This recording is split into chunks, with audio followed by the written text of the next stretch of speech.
Okay, in this tutorial we're going to discuss the stockpile calculations in Sidewinder. They're found under Advanced Stockpile Calculations, and this page is in its own little world in Sidewinder, if you will. It doesn't have anything to do with our standard conveyor calculations and whatnot. It is all by itself. It doesn't affect anything else. A lot of times if you've got a stockpile, you'll just save these as a file, and you don't even have a conveyor in this file. You're just going to save it, I'll just call this a stockpile, or maybe stockpile 1, or whatever. You give it a descriptive name, and it saves all your inputs, just like it would save all your conveyor inputs. But like I say, it's kind of its own little thing. You really don't mix and match. It doesn't have anything to do with the conveyor calculations. And all it really is just a quick way for you to be able to look at different stockpile sizes and volumes, and if you have multiple reclaim points or whatnot, what your live capacity is, as well as what just the total volume is. So let's go ahead and look at the calculations. Up on top, we've just got three general inputs: our stacking angle, which is our angle that from the horizon to this blue, our stockpile angle. We've got our reclaim angle, which is shown in red here, which is the angle as we draw down material. It's that angle that makes, which is obviously more than our stacking angle, and just our material density for our tonnage calculations down below with our volume. So in this conveyor, we simply specified a stockpile height, a total height of 50 meters.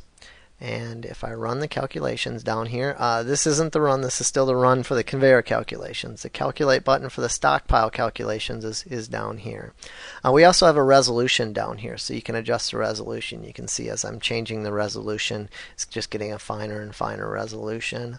This is a pretty simple geometry, so it runs pretty quickly, but as we'll see when we get to some of the radio stackers and more advanced type options, the resolution can have a big effect on your run time. So you might want to use a more coarse resolution to kind of get the geometry laid out, and then when you do your final run, you can do it at a finer resolution. There's also export to DFX, which simply allows whatever you have there to be written straight out to an AutoCAD DFX file, which is really nice. You can bring that into CAD, throw that on your plant 3D layout or whatever. It's all in 3D. It's got everything in layers. It's really quite nice. Stockpiles. As we can see here again, we've got one stockpile, but we might have two stockpiles. Maybe that one's at 50 meters and it's over 75 meters. So there we go. Now we've got two stockpiles. Or maybe we have another one that's 75 meters tall and it's, I don't know, let's say 75 meters in the Y direction. Hey, there's another stockpile. So you can go ahead and add as many stockpiles as you want. There's also a slider bar here. If I slide this over, you can see I can actually add up to 10 stockpiles, 10 reclaim points, and up to 10 walls by just sliding that slider bar over. Alternatively, if I'm in the cell and I just use my right and left arrow key, you can see I'm scrolling over. But a lot of people miss that you can actually add more than just 3. We just show 3 by default.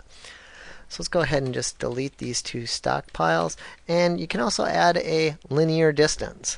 For example, I'll put in 100 here and do the calculations, and you can see now this is for a linear stockpile. So we had a retractable head pulley on our conveyor or whatever, and we had a linear stockpile. So you can do combinations of those. Radio stacker, I'm going to skip for a second. We'll get to that later in the tutorial. Reclaim points. This conveyor currently has one reclaim point on it. It's just a point reclaim point. I could actually give that slot, I could give the slot length. I'll just give it a 25 meter length just to show you that. You can see now we've added a length to that. I could rotate that. Say I want to rotate that at 45 degrees. Now that slot is rotated at 45 degrees. So I could add multiple slots. I can maybe give me another slot right next to it, maybe 50 meters over. I'll also make that 25 degrees, and let's rotate it minus 45 degrees. There we go. We've got another slot there. In fact, whoops, I meant to actually do that in the linear direction, in the X direction. There we go. Now I've got one slot rotated. Just go from a top angle. There you go. You can see one's at positive 45, one's at negative 45 degree. So you can work with multiple slots. Go back to just 2-point loads. There you go. So we can add multiple reclaim points. We can give them any X, Y position we want. The Z position, I'll just show the Z position. Sometimes you might have a feeder belt or something that's up above ground here. Maybe you've got a square conveyor coming out of there, so we've actually added a Z elevation here. If I put this at 10 meters, you'll see when I go to a side view again, you can see there's our slot. Now the feed point comes down to 10 meters, so that, and rather than coming all the way down to the bottom, or really make this obvious here, I'll make it 20 meters for you. There. Now you can see that it's way up there. So you can adjust where the bottom of that slot is as well. Okay, oops, pardon me. And there again, you don't hit the run button there. It's a habit that I have a lot of times. The calculation button is down there. So that's reclaim point, fairly self-explanatory, X, Y, Z, the slot length and the slot low rotation. Walls are simply they're simply a wall. If I maybe have a wall at, let's put a wall right here that's horizontal at 100 meters. So I'll say at 100 meters, and I'm going to be 90 degrees to the stockpile. There we go. So got to just add a wall at 90 degrees. If I wanted to add it at 25 degrees, I could add it at 25 degrees. Simple as that. 0 degrees is 0 degrees. So that's rather slick. You can add, and like I said, I could add walls on both sides. I could have 2 walls. Maybe I got a wall also at 100 with a rotation angle of 25 degrees, 24 degrees, whatever, and it compounds those 2 walls. So you can play around with this quite a bit. If maybe my first wall was at 90 degrees but also sloped also sloped at 45 degree. And I'm going to go to a side view. You can see now this is rotated 90 degrees and at 45 degrees. Or I'll put them both at 45 degrees there. Compound angle.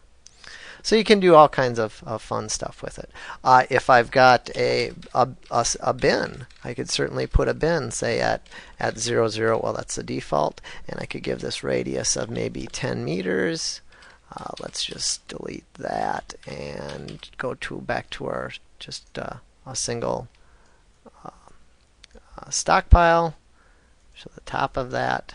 So now I've got a stockpile that's 50 meters high, or up to the top of there is 50 meters, and I've got a 10 meter silo, or say a 15 meter silo. There we go, or 15 meter radius.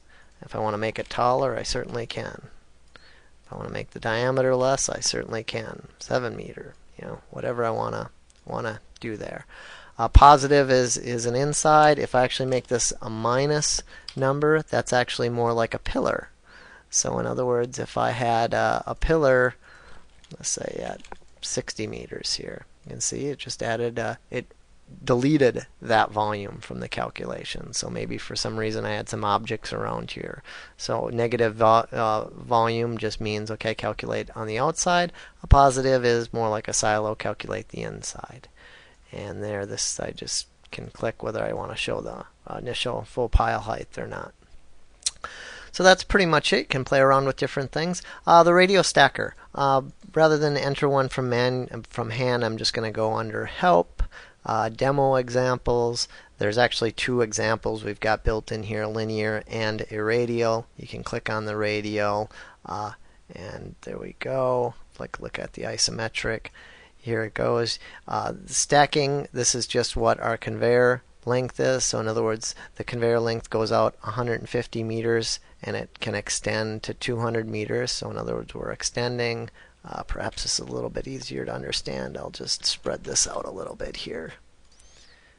Calculate. There we go. Now you can see that it's essentially came out to 100 meters and it's expanded out to or 150 meters, expanded to 200 meters in 3 steps. I could say do that in 2 steps, which will just now there's a first step, there's a second step, or do it in one step. That'll just give me 2 piles each. The number of pullback steps, that's the whole conveyor being physically pulled back. So once it gets pulled back to a point, it sweeps. There's a sweep angle, 75 degrees, and at each one of those sweep points, the head can extend from 150 to 200 meters, so on and so forth. You can specify how many pullback points you have, how far back each pullback is, what the incline angle of your conveyor is. Maybe you got a fixed height, and then you can also specify what that base elevation of the conveyor is. Maybe it's 2 meters off the ground. You can see that just essentially raises that bottom of the conveyor up. So you can play around with all sorts of different things. You can do radial stackers. Again, with radial stackers, we most certainly could have a reclaim point.